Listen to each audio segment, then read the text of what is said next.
வணக்கம் நேர்களே, நினைத்தாலே இனிக்கும் நிகழ்ச்சியில் உங்களை சந்திப்பதில் மகிழ்ச்சி. வார நாட்களில் காலை 9 மணி முதல் 10 மணி வரை உங்களை நாங்கள் சந்திக்கிறோம். உங்கள் மனம் கவர்ந்த பாடல்களை தந்து அதிலே ஒரு நாள் நீங்கள் நேரடியாக கலையகத்துக்கு வருகை தந்து நிகழ்ச்சியில் பங்கு கொள்ளும் சந்தர்ப்பம். அந்த வகையில் இன்று வெள்ளிக்கிழமை ஜெயமணி நாவலப்பிட்டி கிரீன்வுட்டில் இருந்து வந்திருக்கிறார். அவர் ஒரு சமூக சேவையாளர். ஆனால் ஒரு தனியார் நிறுவனத்திலே டெக்னீஷியனாக தொழில் புரிகிறார். அவரும் எங்களுடைய ஒரு அபிமானி, இந்த நிகழ்ச்சியில் ஆர்வம் உள்ளவர், பங்கு கொள்ளும் ஆர்வம் உள்ளவர் என்பதில் மகிழ்ச்சி. வணக்கம் ராஜமணி, ஜெயமணி. வணக்கம் மிஸ். சரி, எங்களுடைய நிகழ்ச்சியை தொடர்ந்து பார்க்கிறீர்கள்? நான் பார்க்கிறேன். சரி, நீங்கள் ஒரு சமூக சேவையாளர் என்று சொல்வதிலே மிக விருப்பம். மனப்பூர்வமான ஒரு சேவையை வழங்குவதாக நாங்கள் பேசிக்கொண்டிருந்த போது, இந்த நிகழ்ச்சி ஆரம்பிப்பதற்கு முன் பேசிக்கொண்டிருந்த போது சொன்னீர்கள். அது பற்றி நாங்கள் நிறைய தெரிந்து கொள்ளலாம். அதற்கு முன் நாங்கள் ஒரு பாடலை ரசித்து விட்டு வருவோம். உங்களுடைய முதல் விருப்பம் என்ன? என்னுடைய முதல் விருப்பமாக உன்னை அறிந்தால் நீ உன்னை அறிந்தால் அப்படிங்கிற பாடலை தான் நான் தெரிவு செய்திருக்கிறேன். ஏன்னா நான் ஒரு சமூக சேவையாளன் அப்படிங்கிற ரீதியில், சமூகத்தை நோக்குறேன் அப்படிங்கிற ரீதியில், இந்த பாடல்களையும் கூட ஒரு சமூகம் சார்ந்த சிந்தனையுடைய தத்துவ கருத்துக்களுடைய பாடல்களை நான் தெரிவு செய்திருக்கிறேன். அதன் ரீதியில் முதலாவது நம்மளை நாம் அறிய வேண்டும். ஆமாம், அதன் பிறகு தான் நம்ம எதுவும் செய்யலாம், மற்றவங்களுக்கு நம்ம எதுவும் செய்யலாம் அப்படிங்கிறதுக்கு இந்த பாடல் ஒரு நல்ல ஒரு எடுத்துக்காட்டான பாடல். அதுதான் தன்னை அறிந்தவனுக்கு தாழ்வில்லை. உன்னை அறிந்தால் நீ உன்னை அறிந்தால், வேட்டைக்காரன் திரைப்பட பாடல். மக்கள் திலகத்துக்காக டி.எம். சௌந்தரராஜன் பாடிய பாடல் ஜெயமணியின் முதல் விருப்பமாக வருகிறது. பார்த்து ரசிப்போம். ஜெயமணி, முதலில் நம்மை நாம் அறிய வேண்டும் என்று சொன்னீர்கள். நம்மை நாம் அறிகின்ற போதுதான் நாம் சார்ந்த சமூகம் அல்லது நம்முடைய பொதுவாக மனித குலம் என்பது நம்முடையது தான் இல்லையா? அது மேம்பட வேண்டும் என்பது குறிக்கோளாக இருக்கும். உங்களுடைய சமூக சேவை பற்றி சொல்லுங்கள். என்னுடைய சமூக சேவை என்று சொன்னால், உண்மையிலேயே எனது தாயார் தான் என்னுடைய சமூக சேவைக்கு முதலாவது வழிகாட்டி. ஏனென்றால் அவர்கள் எங்களை வளர்க்கும் போது அநேக கதை சொல்லுவாங்க. நிறைய அந்த சிறுவர்களுக்கு சொல்கிற நிறைய கதை சொல்லுவாங்க. அந்த கதைகள் மூலியமாக நிறைய இந்த சமூக பற்று, சமூக ஆர்வம், மற்றவர்களுக்கு உதவ வேண்டும் என்ற மனப்பான்மை கூடுதலாகவே எனக்கு வந்து கொண்டே இருந்தது. என் தாயார் சொல்லுவாங்க, நீ பிறந்த போது இல்லை எனக்கு சந்தோஷம், நீ வளர்ந்து ஒரு இடத்துல நல்லவன்னு பேர் வாங்குற அந்த தருணம் தான் எனக்கு சந்தோஷம் அப்படின்னு. அப்போ ஒவ்வொரு நிமிடமும் நான் யோசிக்கிறது என்னன்னா, எப்படி ஒரு புது மனிதனாக மாறுறது, எப்படி நம்ம சமூகத்துக்கு சேவை செய்கிறது அப்படிங்கிற இந்த நோக்கத்திலேயே நான் வாழ்ந்து கொண்டிருந்தேன். அந்த போது தான் என்னுடைய இந்த சமூக சேவைக்கு ஆர்வம் மேலிட்டு சமூக சேவைக்குள்ளே வந்தேன். ஆரம்ப காலங்களில் நான் சாதாரண தரம் வரை தான் பாடசாலையில் எனக்கு கல்வி கற்க முடிந்தது. பொருளாதார சூழல் காரணமாக நான் அதுக்கு மேலே எனக்கு கல்வியை தொடர முடியலை. நான் கல்வியை இடைவிட்டுட்டு எனக்கு ஒரு அந்த டேர்னிங் பாயிண்ட்னு சொல்லுவாங்க, ஒரு திருப்பு முனையாக வாழ்க்கையில் அமைந்த ஒரு இடம். ஒரு நாள் ஒரு முச்சக்கர வண்டியில் முன்னுக்கு சீட்டில் போயிட்டு அமர்ந்திருந்தேன். எனக்கு தெரிந்தவர் தான் அவர் ஒரு நகரத்தை சேர்ந்த ஒரு பணக்காரர். அந்த காலகட்டங்களில் முச்சக்கர வண்டிகள் மிகவும் குறைவாக இருந்தது நாவலப்பிட்டியில். அவர் உடனே ஏசினார், எங்களுடைய சமூகத்தை சொல்லி ஏசினார், உங்களுக்கெல்லாம் இந்த முச்சக்கர வண்டி முன்னாசனம் கேட்குறதா அப்படின்னு.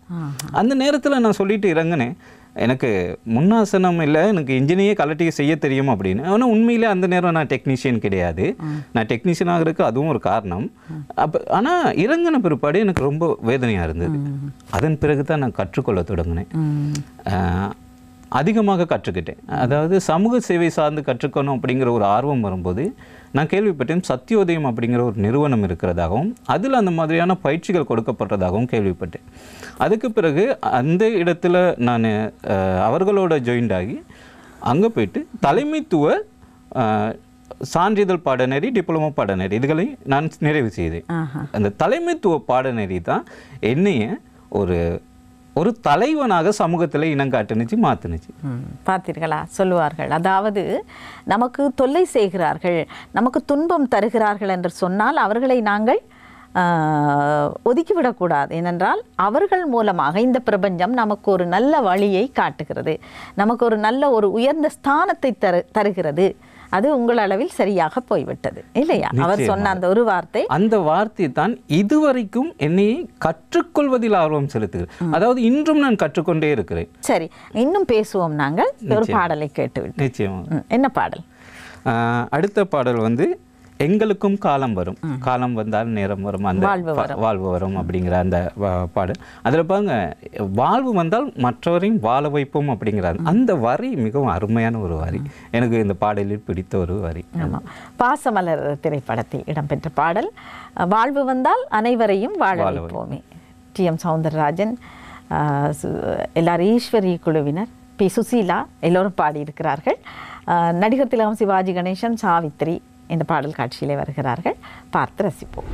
ஜெயமணி, சமூகம் சார்ந்த ஒரு கரிசனை உள்ளவராக நீங்கள் இருக்கிறீர்கள். அதே நேரம் ஒரு சொல் உங்களை உயர்த்தி விட்டிருக்கிறது. எனவே நீங்கள் அவரை எப்போதும் நினைவு கூற வேண்டும், அவருக்கு நன்றி சொல்ல வேண்டும் இல்லையா? சொல்லுங்கள் தொடர்ந்து. நீங்கள் சொன்னீங்க இப்போ நன்றி சொல்ல வேண்டும் என்று. ஒரு 4 நபர் என் வாழ்க்கையில் திருப்பு முனையில் மிக பிரதானமானவர்கள். அவர்களுக்கு நான் இந்த சந்தர்ப்பத்தில் நன்றி கூறலாமா? கூறலாம். இதில் முதலாவது நபர் வந்து லலித் அபேசிங்க அப்படிங்கிற ஒரு நபர். அவர் தான் சத்யோதய நிறுவனத்தில் அந்த காலகட்டங்களில் இந்த தலைமைத்துவ பயிற்சி நெறிக்கு தலைமை வைத்து பயிற்சி கொடுத்தவர். மிகவும் அருமையான ஒரு மனிதர். அதாவது அவர் தமது சகோதர மொழி இனத்தை சார்ந்தவராக இருந்தாலும் கூட மலையக மக்களின் துன்பங்கள், தேவைகள் சரியாக அறிந்தவர். அதற்காக கண்ணீர் சிந்தக்கூடியவர். அவர் செதுக்கிய பல விதைகள் இன்றும் உயிரோட்டமாக இருக்கிறது. அந்த அளவுக்கு ஒரு சிறந்த ஒரு மனிதர். அவரினால் பயிற்சி பெற்றதனால் தான் இந்த சமூகத்தின் பால் அதிகமான ஒரு ஆர்வம் எனக்கு உண்டானது. அதே போலத்தான் அந்த நிறுவனத்திலேயே 2வதாக பணிபுரிந்தார் முருகன் என்ற ஒரு ஒருத்தர், முருகன் என்றவர். அவரும் அந்த மாதிரி தான் சமூகம் சார்ந்த, பொது சேவை சார்ந்த ஒரு சொல்லப்போனால் வெறியை ஊற்றுறது போல சமூகம் சார்ந்த மக்களுக்கு, அதே மாதிரி சூழல் சார்ந்த, சூழலியல் சார்ந்த. நான் இன்றைக்கும் கூட என்னுடைய மகனுக்கு கூட பயிற்றுவித்திருக்கிறேன். ஒரு டொஃபி சாப்பிட்டாலும் அந்த பேப்பரை பேக்கில் போட்டு கொண்டு போய் டஸ்ட்பினில் போடுறது. ஏன்னா அந்த பழக்கத்தை எனக்கு ஊட்டியவர்கள் அந்த தலைமைத்துவ பயிற்சியில் எங்களுக்கு கொடுக்கப்பட்டது தான். 1000 பேர் செய்கிறத பார்க்க வேணாம், நீங்கள் முதல் திருந்துங்க, உலகம் தானாக திருந்தோம் அப்படின்னு. எங்களுக்கு அந்த சூழல் சம்பந்தமான ஒரு பிடிப்பு, ஆர்வத்தையும் அதே மாதிரியான சமூக சேவை ஆர்வத்தையும், நமது மக்களின் எழுச்சி, அவர்களின் உயர்வு சம்பந்தமான ஒரு ஆர்வத்தையும் ஊட்டியவர்கள் அவர்கள் இருவரும் மிக முக்கியமானவர்கள். 3வது நபர் வந்து சஞ்சய் சிறிவர்தன் அப்படிங்கிறவர், சூழல் பாதுகாப்பு மற்றும் விஞ்ஞான ஆய்வுக்கான ஸ்தாபனத்தின் ஸ்தாபகர். அவர் தான் எனக்கு முதலில் கணனியை சொல்லிக் கொடுத்தார். அவர் தான் முதலில் கணனியை ஒன் பண்ணி கொடுத்து தமிழில் கீபோர்டில் எழுத்துக்களை ஒட்டி இதை அழுத்துனா இதில் எழுத்து வரும் என்று சொல்லிக் கொடுத்தார். அப்போ தான் முதலாவதே கணனியை தொடுகிறேன் நான். 2007ஆம் ஆண்டு முதல் கணனியை நான் தொட்டேன். அதன் பிறகு என்னுடைய ஆர்வத்தில் பென்டியம் 2 கணனி ஒன்று மிக குறைந்த விலைக்கு வாங்கி அது உடைய மட்டும் அதில் பழகி, தொடர்ந்து அதை பழகி நம்ம அப்டேட் ஆகணும் அப்படிங்கிறதுக்காக இன்றைக்கு ஒரு கோடிங் செய்யக்கூடிய அளவில் என்னுடைய இதை வளர்த்து கொண்டதுக்கு முக்கிய காரணம் அவர். அதே மாதிரி அரச நிறுவனங்களில் என்னை சம்பந்தப்படுத்தியும், போலீஸ் நிறுவனங்களில் மக்கள் தொடர்பு பிரிவு என்று ஒன்று இருக்கிறது, அதில் சம்பந்தப்படுத்தி எங்களுடைய அரசு நிறுவனங்களில் எங்களுடைய குழுக்களை பதிவு செய்து அந்த மாதிரியான ஒரு ஊக்குவிப்பை கொடுத்த ஒரு சிறந்த சமூக சேவையாளர் சஞ்சய் சிறிவர்தன். அடுத்து மிஸ்டர் முருகையா, யுனிவெல்லோ அப்படிங்கிற நிறுவனத்தின் நிறுவனர். அவரும் அதே போலத்தான் மிகவும் எங்களுக்கு ஒரு ஊக்கத்தை கொடுத்திருந்தார்.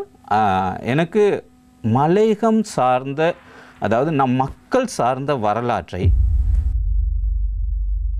நினைக்கும் போதே கண் கலங்கக்கூடிய அளவுக்கு சொல்லிக் கொடுத்தவர் அவர் தான்.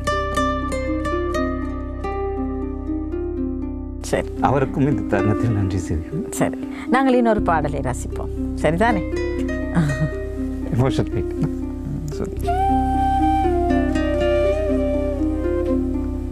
சரி, சரி, ஓகே.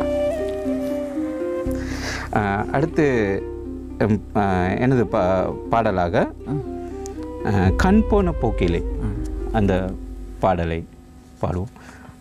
அதில் பாருங்கள், ஒரு இடத்துல அந்த பாட்டு போகிற இடத்துல ஒரு இடம், அந்த இப்போ அந்த பாட்டில் சொல்லுவாங்க என்னன்னா, இந்த மனிதன் போன போக்கே மறந்து போகலாமா அப்படின்னு சொல்லி ஜூம் பண்ணி அந்த ஒரு ஃபோட்டோ காமிப்பாங்க. மனிதன் போன பாதையை மறந்து போகலாமா அப்படின்னு சொல்லிட்டு ஜூம் பண்ணி அந்த ஒரு ஃபோட்டோ காமிப்பார் அந்த டைரக்டர். அதை ஒரு என்ன அர்த்தப்படுத்தியிருக்காருன்னா, அதில் பார்த்தீங்கன்னா காந்தி ஒரு பாதையில் போகிற மாதிரி இருக்கும். அவர் போன பாதை அகிம்சை பாதை, அந்த மாதிரியான விஷயங்களை அந்த ஒரு படத்தில் ஒரு ஓவியத்தில் அதை வெளிப்படுத்தியிருப்பாங்க. அருமையான பாடல் அது. பார்த்தீர்களா எங்களுடைய நேயர்கள் என்ன மாதிரியாக அது ஒரு காட்சியை ரசிக்கிறோம் என்று இல்லையா? அந்த சில சமயங்களில் அந்த காட்சியே நிறைய கதைகளை சொல்கிறது, சொல்லிவிடும். மனிதன் அப்படிங்கிற நேரம் எல்லாரும் மனிதன் இல்லை. மனிதம் அப்படின்றா மனிதாபிமானம் உள்ளவன் தான் மனிதன். நிச்சயமாக. இல்லை என்றால் நம்ம ஒரு சமூக விலங்கு, அவ்வளவு. அப்ப இந்த மனிதன் அப்படிங்கிறத காட்டுறதுன்னா அந்த அவர் தன்னைத்தானே மக்களுக்காக அர்ப்பணித்த ஒரு மனிதன், அதை அப்படி சூம் பண்ணி காட்டுறாங்க. அது பிடித்திருந்தது. பணம் படைத்தவன் திரைப்படத்தில் இடம்பெற்ற பாடல் தான் ஜெயமணியின் அடுத்த தெரிவாக வருகிறது. கண் போன போக்கிலே கால் போகலாமா, பார்த்து ரசிப்போம். இன்றைய நினைத்தாலே இனிக்கும் நிகழ்ச்சியை மெருகூட்டி அழகுபடுத்தி கொண்டிருக்கிறார் நாவலப்பிட்டி கிரீன்வுட் என்ற இடத்தைச் சேர்ந்த ஜெயமணி. இவர் ஒரு சமூக சேவையாளர், தொழில் ரீதியாக இவர் ஒரு டெக்னீஷியன். தன்னுடைய அனுபவத்தை எங்களோடு பகிர்ந்து கொள்கிறார். நிச்சயமாக அவருடைய அனுபவம் ஒரு நல்ல பாடம் என்று தான் சொல்ல வேண்டும், இல்லையா? நிச்சயமாக. சொல்லுங்கள், நீங்கள் உங்கள் அம்மாவை பற்றி சொன்னீர்கள். அம்மா சொன்ன கதைகள் தான், அதிலும் எத்தனை பிள்ளைகள் இந்த கதைகளை எல்லாம் வாழ்க்கையாக எடுத்துக்கொள்கிறார்கள் என்பதும் கேள்விக்குறி, இல்லையா? அப்பா, அவங்களுக்கு உடன் பிறந்தவர்கள் பற்றி சொல்லுங்கள். என் கூட உடன் பிறந்த சகோதரன் சகோதரிகள் 4 பேர். மூத்த அக்கா இந்தியாவிலே திருமணம் முடித்து அங்கே வசிக்கின்றார். 2வது சகோதரன் சமய போதகராக கடமையாற்றி கொண்டிருக்கிறார். 3வது ஒரு எனக்கு அடுத்து தான் தம்பி, அடுத்து சகோதரி தங்கச்சி ஒன்று இருக்கிறாங்க. அவங்க வெட்டிங் முடித்து இப்பொழுது ஒரு சமூக சேவை நிறுவனத்தில் தான் அவங்களும் வேலை செய்து கொண்டு இருக்கிறாங்க. சரி, உங்களுடைய பெற்றோர் அம்மா எஸ்டேட்டில் தான் வேலை செய்தாங்க. அப்பா எஸ்டேட்டில் வேலை செய்யலை. அவர் இந்த சிறு வியாபாரங்கள் செய்கிறது தான் தொழில்.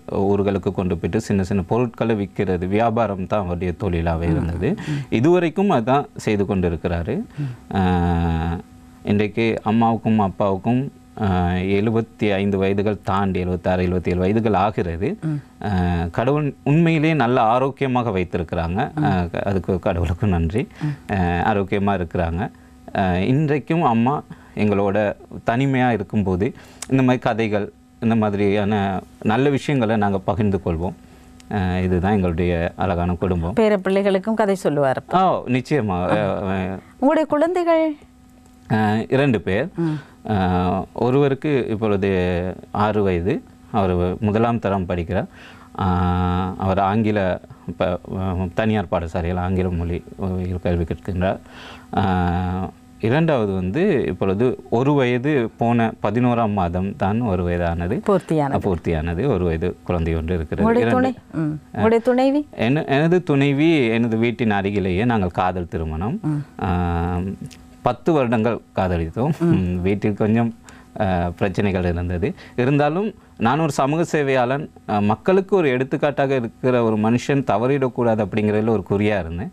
10 வருடம் கழித்து அவங்க வீட்டு சமூகத்தை தான் கூட்டி கொண்டு வந்தேன்.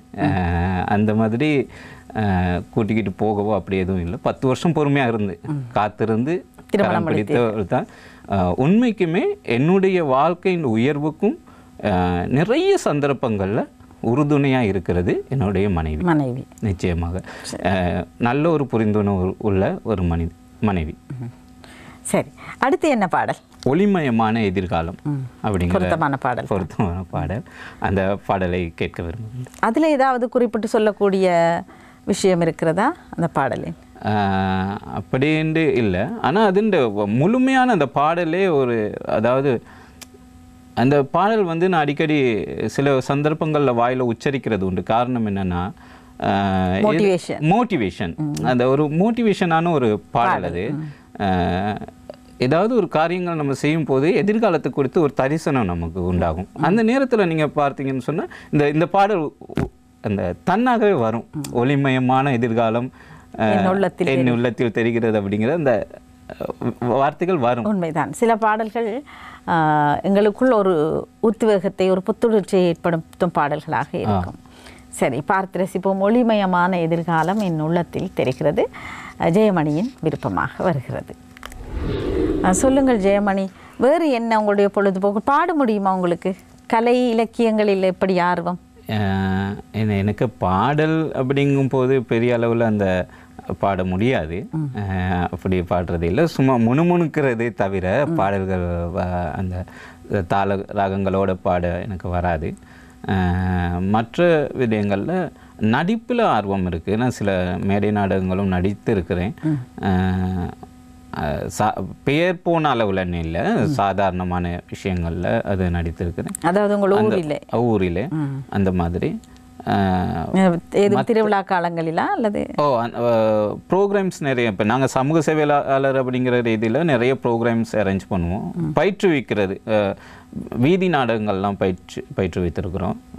வீதி நாடகங்கள்லாம் முறைப்படி பயிற்றுவிக்கிறவங்களும் கொண்டு வந்து பயிற்றுவித்திருக்கிறோம். குழுவில் உள்ள சிறுவர்களுக்கு அந்த மாதிரியான இதுகளில் அந்த ரீதியான கலை அனுபவங்கள் தான் எனக்கு உண்டு.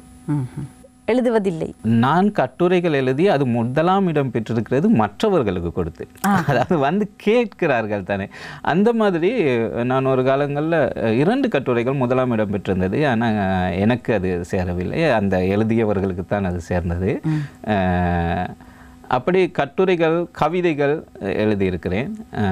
என்னுடைய வாழ்க்கையை குறித்து நான் வாழ்வின் அலைகள் 1, 2ன்னு கூட கவிதைகள் எழுதியிருக்கிறேன். நான் என்னுடைய மனைவியோட கோவித்து கொண்ட ஒரு தருணத்தில், அதாவது காதலிக்கும் காலங்களில் ஒரு லாம்பு, சிமிலி லாம்பு தான் வீட்டில் இருந்தது. அந்த சிமிலி லாம்பை வைத்து சிமிலி லாம்பு என்னோடு உரையாடுவது போல் ஒரு அப்படியே ஒரு நோட் புக் ஃபுல்லாகவே நான் கவிதை நடையில் எழுதி வைத்திருந்தேன். அந்த மாதிரியான. ஆனால் அதை பிரசுரிக்கவோ ஒளிபரப்பவோ இல்லை. ஆனால் வீட்டில் இருக்கிறது, கட்டுக்கணக்கில் இருக்கிறது. அதை எப்போதாவது பிரசுரிக்க வேண்டும், ஒரு புத்தகமாக வெளியிட வேண்டும் என்கின்ற விருப்பம் இல்லையா உங்களுக்கு? அது அப்படி விருப்பத்தை விட, என் மகன் ஒரு வயதுக்கு வந்ததுன்னு பிறகு நான் அது அந்த காலத்திலே யோசித்தது. மகனோ மகளோ எங்கள் பிள்ளைகள் ஒரு வயதுக்கு வந்த பிறகு தன் தாய் தகப்பன் இவ்வளோ அன்பாக இருந்திருக்கிறார்கள், இப்படி ஒரு உறவு இருந்திருக்கிறது, இப்படியெல்லாம் இருக்க முடியுமா அப்படிங்கிறதை பார்க்க வேண்டும். அப்படிங்கிறதுக்காகவே அந்த பொக்கிஷங்களை பாதுகாத்து வைக்கிறோம். சில கடிதங்கள் அந்த பேஷனலாக இருந்தாலும் கூட அது ஒரு கட்டத்துக்கு மேலே பிள்ளைகள் பார்த்தா பரவாயில்ல அப்படின்னு அதுக்கு பிற்பாடு அவங்க புரிஞ்சுக்கொள்வாங்க. அந்த அன்பை தூய்மையாக புரிஞ்சுக்கிறதுக்கு அவங்களுடைய மனைவியோடையும் அவங்களுடைய வாழ்க்கை துணைகளோட அந்த அன்பை சரியான முறையில் செலுத்துறதுக்கு ஒரு ஊண்டுகோலாக அமையும் அப்படின்னு நான் நினைக்கிறேன். ஏன்னா என்னுடைய குழுவில், எங்களோட ஊரில் நான் யாத்ரா அப்படிங்கிற அந்த குழுவை 17 இளைஞர்களும் 16 அந்த இளம் பருவ பிள்ளைகளும் இருந்தாங்க. யாருமே அதுக்குள்ளே காதலிச்சிக்கல. மிகவும் அன்பா, இன்னைக்கும் நண்பர்களா. இப்போ ஒரு வெட்டிங்கோ ஏதோ ஒரு விசேஷம்ண்டா அவர்களுக்கு போய் கார்டு வைக்கிறது, அவங்க வருவாங்க. இந்த மாதிரி ஒரு தூய்மையான நட்பை பேண முடியும் அப்படிங்கிறத அந்த காலகட்டங்களில் எல்லாமே 20, 22, 18, 19 அந்த வயசுக்குள்ளே இருந்த பிள்ளைகள் அப்படி ஒரு இதை பேண முடிந்தது அப்படிங்கிறது அந்த காலகட்ட விஷயம். அது நம்ம பிள்ளைகளுக்கு கடத்த வேண்டும். அதுக்கு அந்த காலத்தில் ஃபோனெல்லாம் இல்லாதது நல்லதாக போச்சு. எல்லாமே எழுத்து வடிவில் இருக்கு. சரி, இன்னும் ஒரு பாடல். அடுத்த பாடலாக உன்னால் முடியும் தம்பி அப்படிங்கிறது. அந்த பாடல் அது எனக்கு ஏன் அந்த பாடலை பிடிக்குது அப்படின்னா, அந்த படமே ஒரு சமூக சேவை சார்ந்த ஒரு உன்னால் முடியும் தம்பி படம். பாடலும் அப்படிதான். அந்த பாடலில் அந்த நம்மளால் முடியும் அப்படிங்கிறதையும், அந்த சமூகத்துக்கு நமக்கு எதையும் செய்ய முடியும் அப்படிங்கிறதையும் ஒரு வெளிச்சம் போட்டு காட்டுகிற ஒரு பாடலாக இந்த பாடல் அமைஞ்சிருக்கு. இதனால் இந்த பாடலை நான் தெரிவு செய்தேன். ஆமாம், இது எங்களுடைய நினைத்தாலே இனிக்கும் இனிமையான பழைய பாடல்களை தரும் நிகழ்ச்சி. நீங்கள் எங்களுடைய விருந்தினராக இன்று வருகை தந்திருக்கிறீர்கள். இந்த இடைக்கால பாடல் உங்கள் விருப்பமாக வரும், பார்த்து ரசியுங்கள். ஜெயமணி, நீங்கள் அந்த யாத்ரா என்ற குழு பற்றி சொன்னீர்கள். அது உங்களுடைய சமூக சேவைக்கான குழு. அந்த குழு இன்னும் இயங்குகிறதா? இல்லை, அதன் ஸ்தாபகர் நான் தான். 2004 வருட காலங்களில் வந்து ஒரு இளைஞர் சங்கமாக தான் ஆரம்பித்தோம். அதன் பேர் வந்து இதயம் குழுவினர் அப்படிங்கிறது, கிரீன் ஸ்டார் இதயம் குழுவினர் அப்படின்னு தான் ஆரம்பித்தோம். கிரீன் ஸ்டார் அப்படிங்கிறது எங்களோட ஊர் சார்ந்து எந்த குழு வச்சாலும் கிரீன் ஸ்டாருங்கிற பேரை முன்னுக்கு வைப்பாங்க. அது ஒரு மரபு மாதிரி இருந்தது. கிரீன்வுட் என்பதால் கிரீன் ஸ்டார் விளையாட்டு கழகம் அப்படி அந்த மாதிரி இருந்தது. அதை சார்ந்து நாங்களும் கிரீன் ஸ்டார் இதயம் குழுவினர் வைத்து இளைஞர் சங்கமாக பதிவு செய்திருந்தோம். நான் சொல்லது போல் எங்களுக்கு அந்த பதிவு செய்கிறது அடுத்தடுத்த கட்ட நடவடிக்கைகளுக்கு போகிறது எல்லாமே வழிகாட்டியவர் வந்து சஞ்சய் சிறிவர்தன் அவர்கள் தான். அப்படி பதிவு செய்திருந்தோம். அதன் பிறகு நாங்கள் நானும் அந்த சமூக சேவை கற்கை நெறியை கற்றதன் பிறகு ஒரு நிறுவனமாக முன்னெடுத்து செல்வதற்கான பயிற்சிகளை நான் பெற்றிருந்தேன். ஒரு நிறுவனத்தை எப்படி நடத்த வேண்டும், ஒரு யாப்பை எப்படி எழுத வேண்டும், சமூகம் சார்ந்து எப்படி ஆய்வுகளை செய்ய வேண்டும், அந்த மாதிரியான அந்த அந்த அந்த சகல விடயங்களும் எனக்கு நன்றாகவே மனதில் பதிந்திருந்தது. அப்போ அதை வைத்து நான் முன்னுக்கு செல்ல வேண்டும் என்பதற்காக யாத்ரா அப்படிங்கிற ஒரு நிறுவனத்தை ஆரம்பித்தோம். அதில் வந்து யாத்ரா சமூக மறுமலர்ச்சி மன்றம் என்று ஆரம்பித்தோம். இன்னொன்று, என்னோடு இருந்தவர்கள் நண்பர்கள் நண்பிகள் மிகவும் துடிப்பானவர்கள்.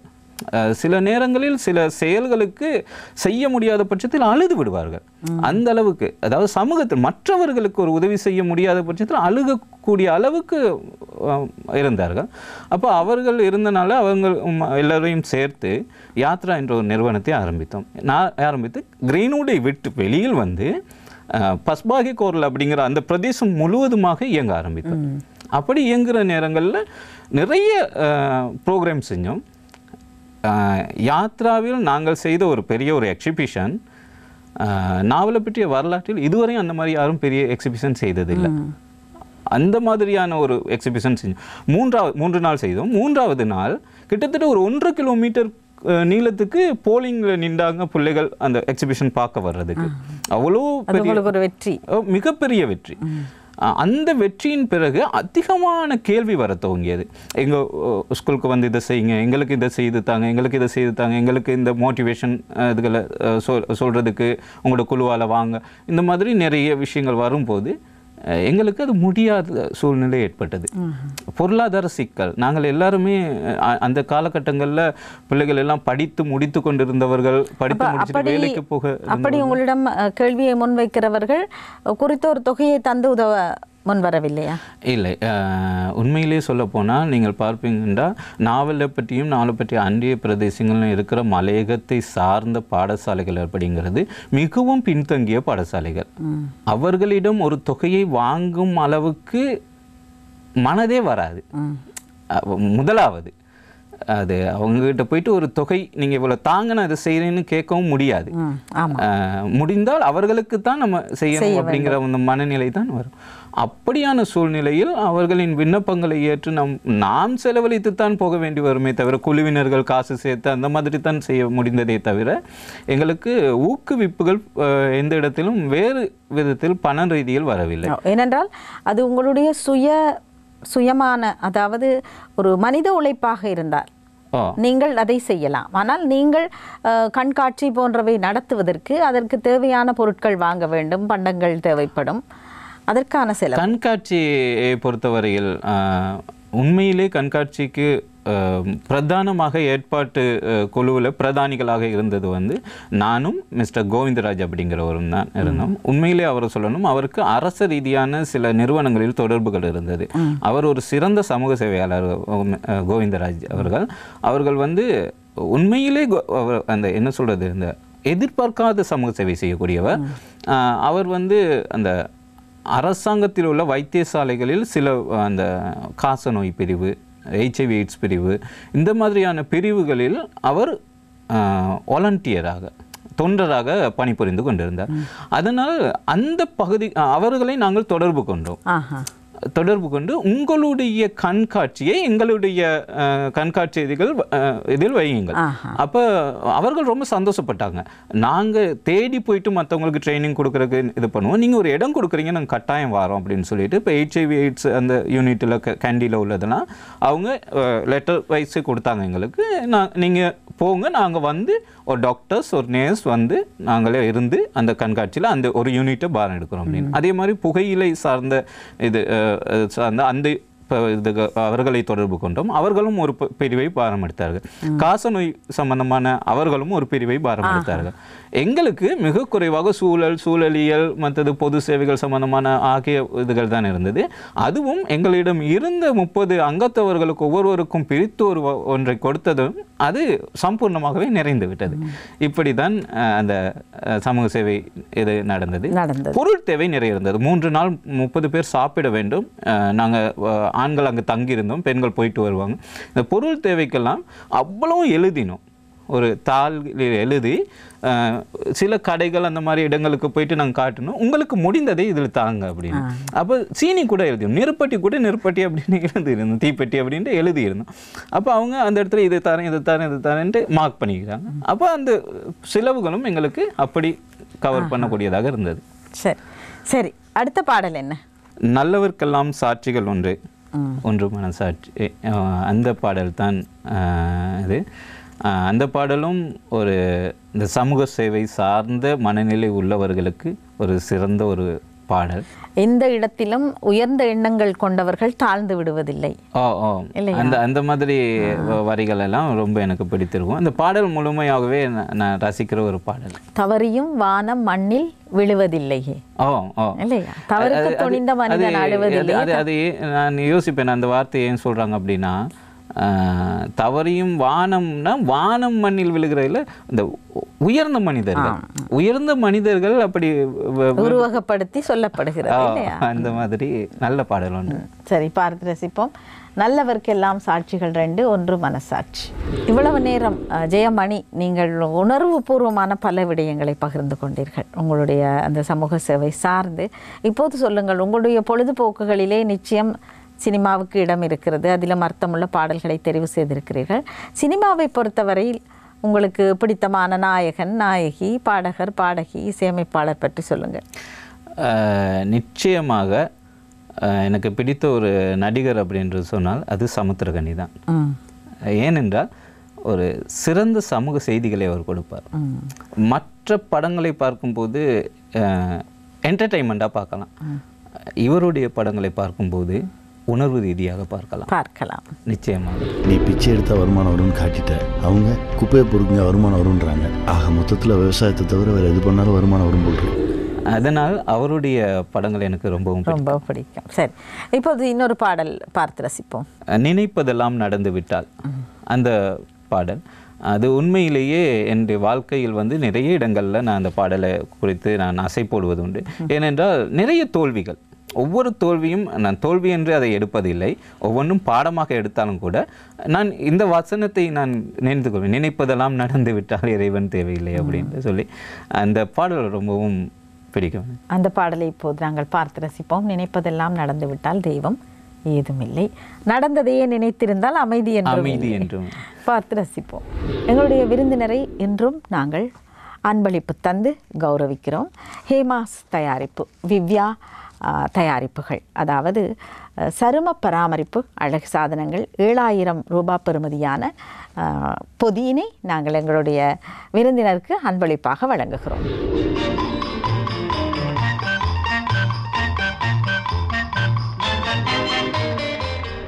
நன்றி ஜெயமணி, பல நல்ல விடயங்களை நீங்கள் பகிர்ந்து கொண்டீர்கள். சாதாரணமாக இந்த நிகழ்ச்சியை பார்த்தவர்கள் பாடலோடு மட்டுமல்லாமல் எங்களுடைய நேயர்கள் வந்து கலந்து சிறப்பிக்கும் போது அவர்களுடைய அனுபவங்களை கூறுகிறார்கள். அந்த அனுபவங்களை நல்ல பாடமாக மற்றவர்கள் எடுத்துக்கொள்ள வேண்டும். எங்களுடைய நிகழ்ச்சியில் கலந்து சிறப்பித்தமைக்கு நன்றி. வணக்கம் ஜெயமணி. நன்றி, வணக்கம். நேயர்களுக்கும் நன்றி, வணக்கம். இந்த அவயத்தில் என்னையும் அழைத்து இவ்வாறு உரையாடியதற்கு மிக்க மிக்க நன்றி. இந்த மாதிரியான சந்தர்ப்பங்களை வழங்குகிற இந்த இடம் முக்கியமாக ஒரு பெருமதியான இடம். இந்த நினைத்தாலே இனிக்கும் இந்த நிகழ்ச்சி கட்டாயமாக அநேகர் வாழ்வில் நினைத்தாலே இனிக்க வேண்டும் என்று வாழ்த்துகிறேன். நன்றி. நன்றி. ஆம் நேயர்களே, நீங்களும் நினைத்தாலே இனிக்கும் நிகழ்ச்சியில் பிரதி வாயிலாக மட்டுமன்றி நேரடியாகவும் வந்து கலந்து சிறப்பிக்கலாம். உங்களை வரவேற்று கொண்டு எங்களுடைய விருந்தினரை வழி அனுப்பி வைத்துவிட்டு நாங்களும் விடைபெறுகிறோம். நன்றி, வணக்கம்.